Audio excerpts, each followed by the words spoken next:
astronauts. Without further ado, I would like to give the floor to veteran of 2 space flights and the first European commander of the International Space Station and head of this center, Frank de Winne.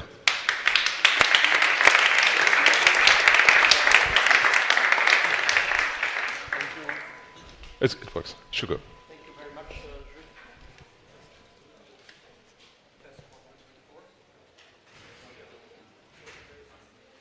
Test 1, 2, 3, 4. Yeah, that's better if I would turn it on. Okay, so you see, I'm a real astronaut. When there are buttons involved, I don't have a procedure. I don't know what to do. So, welcome everybody from my side here in the European Astronaut Centre. Of course, it's a very joyful day for us. It was a very joyful day on the 3rd of April when the new class started their training here, but it's very joyful to see so many of you here present in the center and also online. I hear as well that we have a lot of people watching online. It's of course great that after a period of selection, which lasted about 2 years, and the final announcement of the class of 2022 at the last ministerial conference, that we have now our astronauts here present in the center, that they are working and training here in their daily lives. And of course it's very good for us and for all the people involved, but especially for the astronauts. We are very proud here at ESA because not everybody is doing basic training for the International Space Station. Actually today it's only GSC, so our colleagues from NASA, in Star City in Russia, and here at ESA that we implement basic training for astronauts that fly to the International Space Station. We did this the first time in 2009, and we see 2 veterans here from that class, Alex and Matthias, that are present here with us. And as you know, our 2009 class was very successful in implementing all their missions. We have had plenty of astronauts doing spacewalks, doing robotic operations, being commanders of space stations, so that is a tribute to the quality of all the people that you see here on the balconies and that are working here in the European Astronaut Centre training our astronauts. And of course we are looking forward to do the same with our new young class. Not only, and that is different from 2009, not only do we do the basic training of our own astronauts, but for the first time as well, we train astronauts from another country. Catherine is here with us from Australia, seconded by the Australian Space Agency. Of course, this is regular that this happens in Houston and in Star City, but for ESA this is the first time, and again it's a tribute to the quality of our training here. And then of course we need to outlook what will be the outlook of this class that is starting training here. The basic training will last for about 13 months. It will end next year in May, and then we will be ready to assign them to the first mission to the International Space Station. Our plan is to have the next flight of one of the candidate astronauts from the 2022 class to the ISS in 2026. So that is also something to look forward to. But of course it's not one flight like we have done with the 2009 class. They have all been able to fly quite quickly, and we intend to do the same. So the aim is that before 2030, before the end of this decade, all of them will have had the opportunity to fly to space and to fly to the International Space Station. So I think you have a great future ahead of you. We will do our best to qualify you, to train you, so that you can become the best possible astronauts. And with that, I leave it to Jules. Thank you very much. Thank you, Frank. Thank you very much, Frank. And I will leave the floor to ESA's commander, the Director General, Joseph Aschbacher.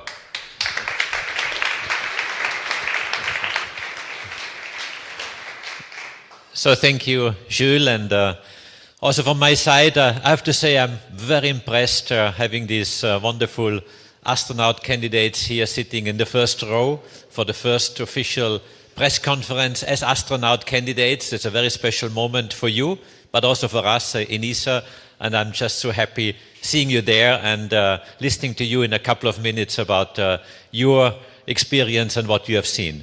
But let me just say a couple of words. First of all, I would like to really express my thanks to my team.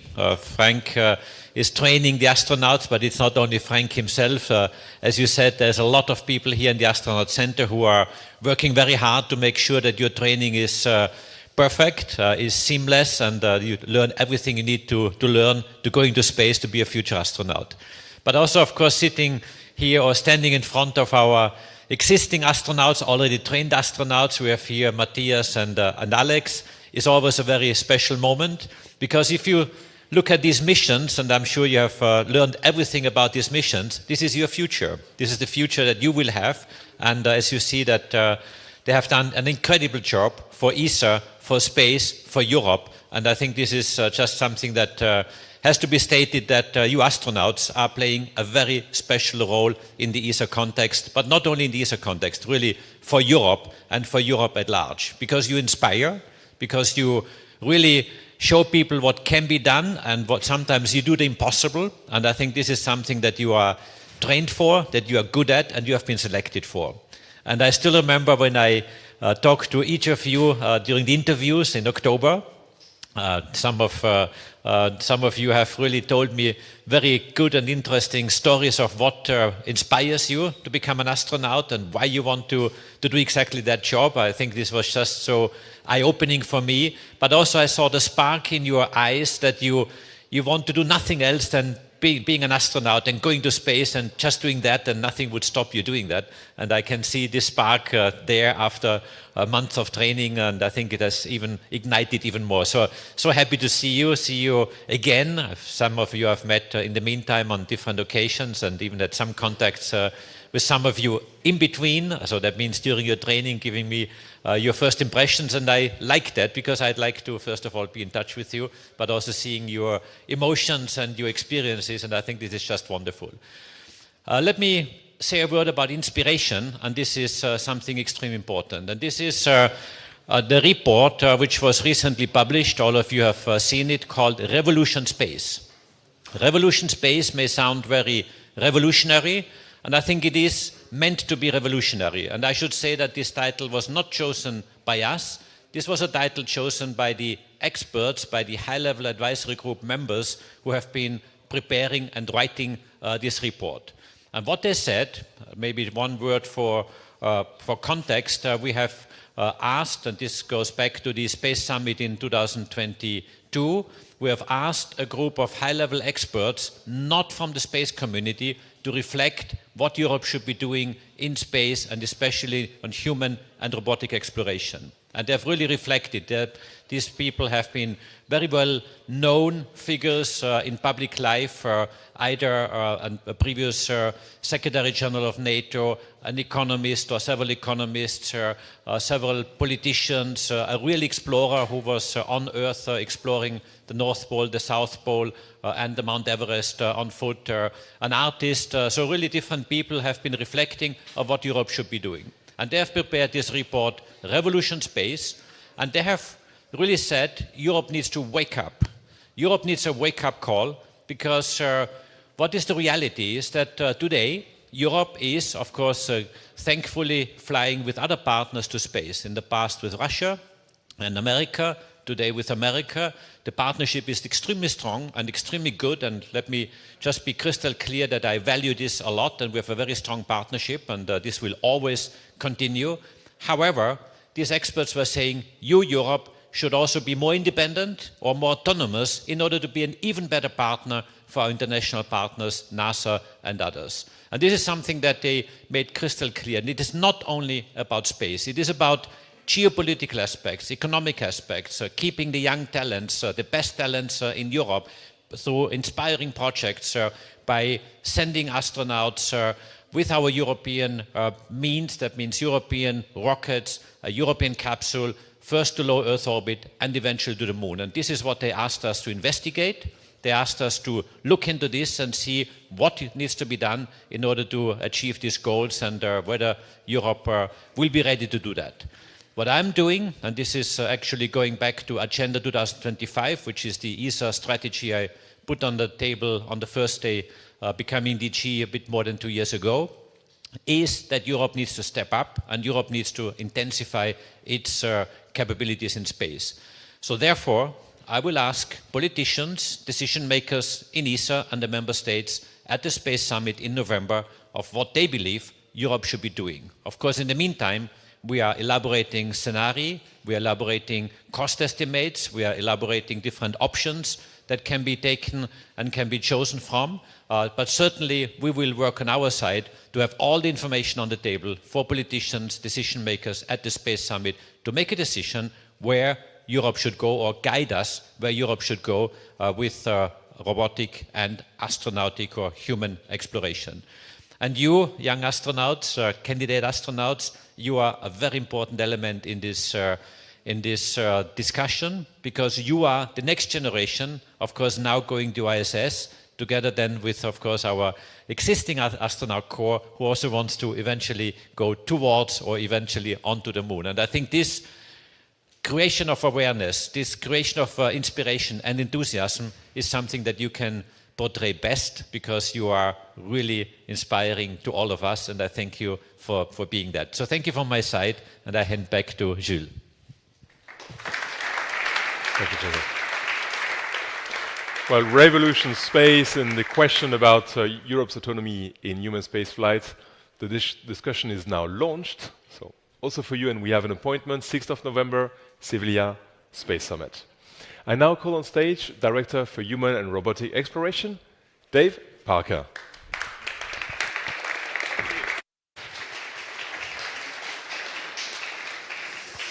Well, good morning for me. It's a real honour and pleasure to be here. It's a special day to see our new group of astronauts entering the training here at the Astronaut Centre in Cologne.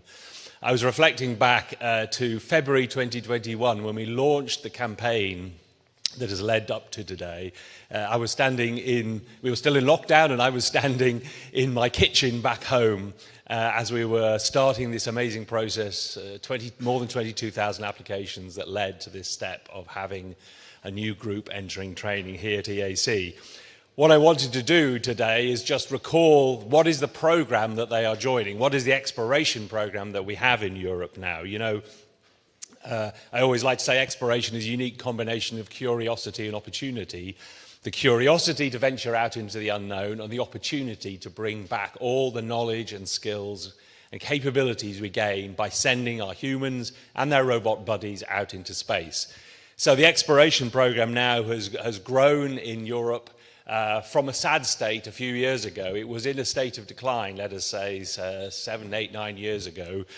But now, and I promise this is only the one graph I have in my presentation, is to say we've reversed that trend with the great support of our member states. We have put together what was 7 pieces into one single exploration program, and been supported by the member states through the past 3 ministerial council meetings to grow it into a program that's growing. But it is only a start. We've gone from 1.5 billion in the first phase, 2 billion in the second phase, nearly 3 billion in the third phase. I'm sure it'll be 4 billion or more in the next step. So what are we doing? Why are we going? What are we trying to achieve? The exploration program is built around 3 destinations where human beings will one day live and work. And so the program that we have shaped for the rest of this decade is the place where we've been living and working for more than 20 years, low Earth orbit aboard the International Space Station, and we will continue doing that till the end of this decade. We're sending our robots and our humans to the moon as the next place where we will live and work, and keeping in mind the horizon goal of Mars, the red planet, the horizon goal for our human exploration program. We won't go there soon, but our robots are there already preparing the way. And so the reasons to go into space are many, but one of them is to bring back knowledge and skills that we need back on Earth. Our scientific program, just in 1 year, I just captured a few examples here of what we're doing aboard the International Space Station. Everything from basic biology, fundamental science, understanding our planet from space, developing technologies and skills for new materials. All of this is happening in Europe's laboratory, Columbus Laboratory, aboard the International Space Station, and more will come. And some of it is medical science, some of it is preparing us to go farther. What are the challenges of sending humans into deep space? What happens to the brain of an astronaut. This is an experiment done aboard the International Space Station, which is looking at the plasticity of the human brain, how it changes and evolves in the space environment, and what happens when the astronaut comes back again. Good news, it does revert largely to where it was before it goes into space. This is good news for our colleagues on the front row. But we are pioneers at ESA. We are pioneers in what we're trying to do. All of the astronauts are pioneers, but we're also trying to do something novel by preparing and starting the para-astronaut feasibility project. Alongside selecting the astronaut candidates that have entered training, we selected John McFall to join this project that aims to put the first astronaut into space to do a full mission, a normal scientific, technological mission aboard the space station, who just happens to have a physical disability. This is an important message about representation and opportunity, because everything we do up there is for humanity back here on Earth. So John is going to start working here at the Astronaut Centre very soon and work on taking down the barriers that may exist to launching him into space. Now, we're going towards the moon and we've made the first steps. Europe is now on the critical path for sending humans to the moon through the Artemis program. And I love this famous picture already of looking back at the moon and Earth from the Artemis 1, thanks to the European Service Module, built in Europe, technology to take humans to the moon. And so I pause for a moment to just recall the mission that happened towards the end of last year, and to which is already inspiring, I know, all of the astronauts on the front row here. They all dream of flying to the moon, and following on from our first European that went to the moon, Shaun the Sheep. I hope the sound is turned full blast.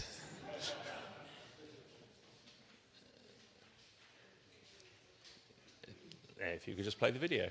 Here we go.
Now, it's the technology we use to go to the moon that's special, but the people that make it happen across the European Space Agency, especially here in the Astronaut Centre, that makes this all possible.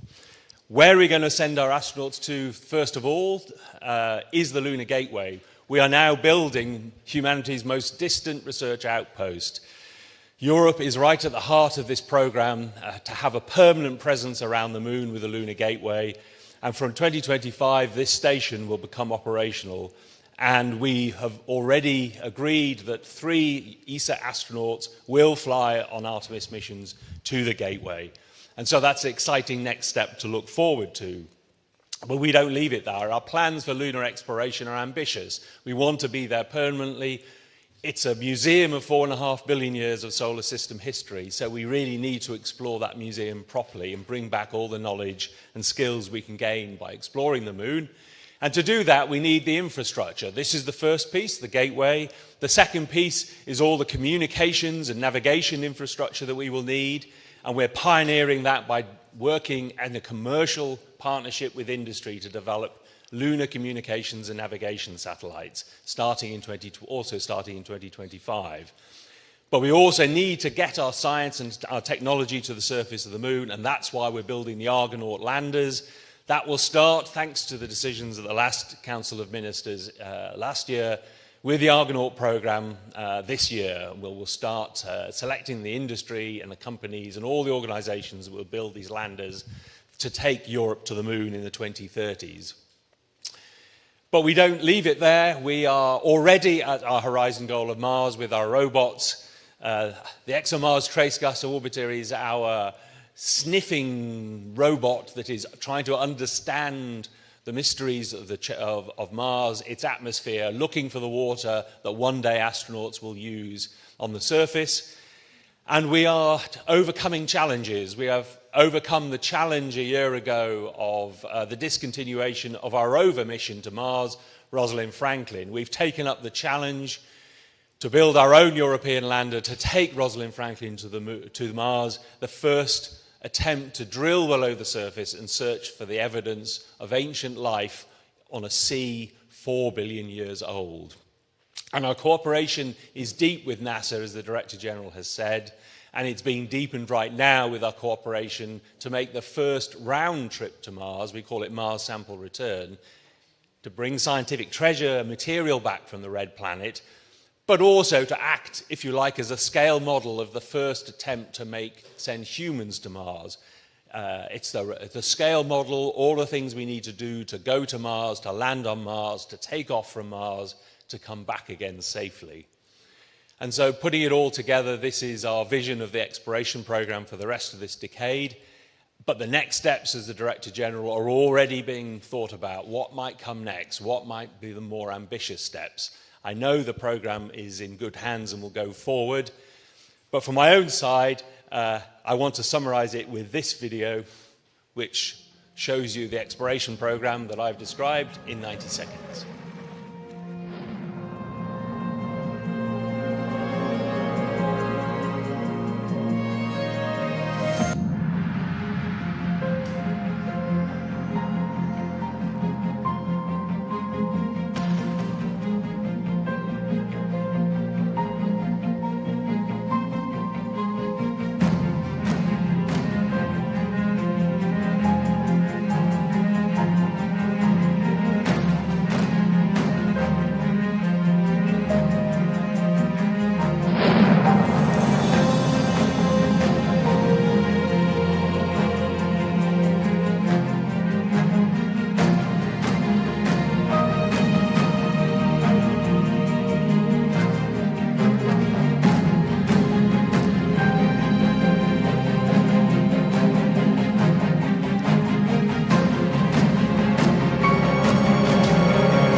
Dear astronaut candidates, I hope you are excited by the program.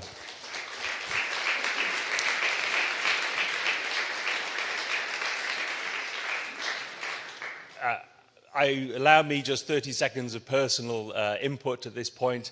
My journey into space is coming to an end, at least at the exploration program of ESA. It's been my pleasure and responsibility to guide it over the past 7 years, but I've only been guiding because I've had a fantastic team here at the Astronaut Centre, ESTEC, and sometimes up above when I get phone calls from people like Alex from the International Space Station. So let me express my thanks. It's been a privilege of my life to support the European Exploration Programme and the International Exploration Programme.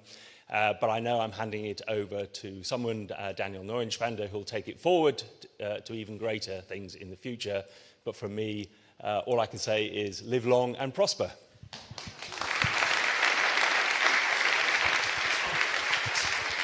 Thank you.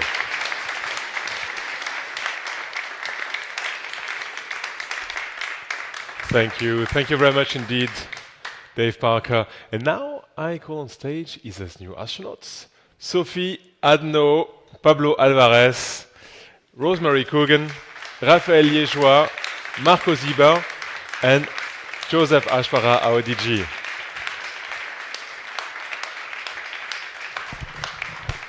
Nice, very, very nice to see you. Also very a joyful moment, as Frank said, to see all of you here on stage. DG, you've met all of them already. Now you see them as a team.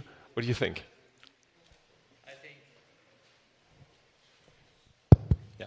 No, thank you. I think it's just amazing to see them standing here, all excited, and I think you have been inspired by the videos and by the presentation of Dave, what is ahead of you. I can only wish you all the best and all the good luck for the future. But before I hand back to Jules, let me also add one word of big thanks to David for being a director of human and robotic exploration for about 7 years. As he mentioned, he will change into a new function, and Daniel Neuenschwander will will take over as the director of human and robotic exploration. Dave has done an amazing job putting all this together, having these astronauts fly to the space station, having the new astronauts coming on stage, getting the exploration program to the ministerial, getting it well funded, of course, with the help of so many other people. 37% increase of budget for the exploration program, the biggest increase of the larger programs. So, David, from my side, a big thank you on behalf of ESA, on behalf of our member states, I think on behalf of everyone here for the good work you have done. I think this deserves a small round of applause for David. Thank you.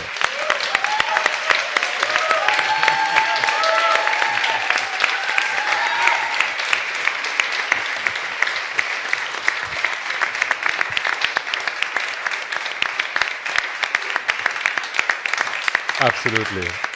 Absolutely. Thank you. Thank you, Joseph. So, guys, first impressions. Yeah, so thank you all for being here. It is, as Frank said, a day of joy for us as well, and it's very nice to have you all here to celebrate our first month anniversary at the European Astronaut Centre. About the first impressions, I would definitely say something around excitement, around pleasure.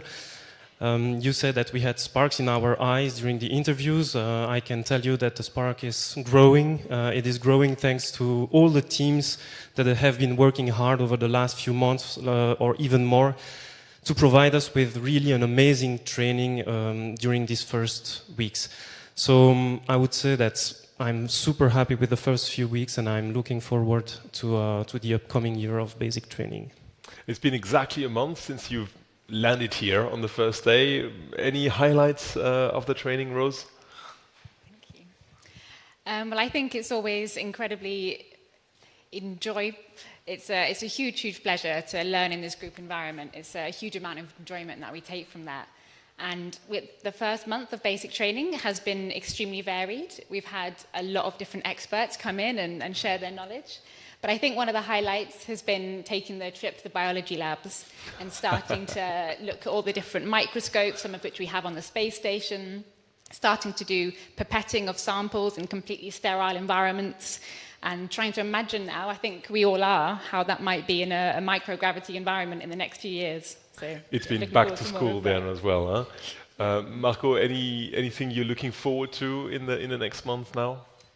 Yeah, so I think every one of us is looking forward to the whole basic training because it sounds very exciting. But I think especially we're looking forward to also the practical lessons like the EVA training in the pool or, for example, survival training.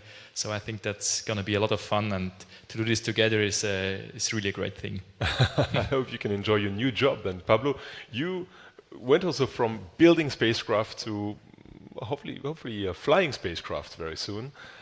How does that feel? So yes, coming from the industry, I think I know and I understand the excellent level of engineering we can achieve and what we can do when we work all together as Europeans. And I cannot wait to actually see one of us or my fellow colleagues riding an Orion spacecraft on top of our European service module towards the moon. And you guys are very different. It's been only 1 month that you've been spending your days here. Do you feel as a team already? Yeah, I can tell you that as a team already we feel very bonded. We got to know each other, a bit better since the basic training started. And I can tell you that I was very impressed to meet all of the other talents in the teams. And now our hard work is going to be able to go from individual talent to collective wisdom, thanks to also our mentors of the previous class. Alex and Matthias present here, being the mentors, of course. Thank you, Sophie. Do we have any questions from the floor right now, ready for the group? Or does everyone really is eager to have their one-on-ones? Any questions? Yes? Oh, sorry. Yes? Can we have a mic? So I'm going down the stage to give you the mic. Here. Hello, Marie-Ange from Espace and Expression. Is it exactly the first days and weeks here, are they exactly just like you imagine?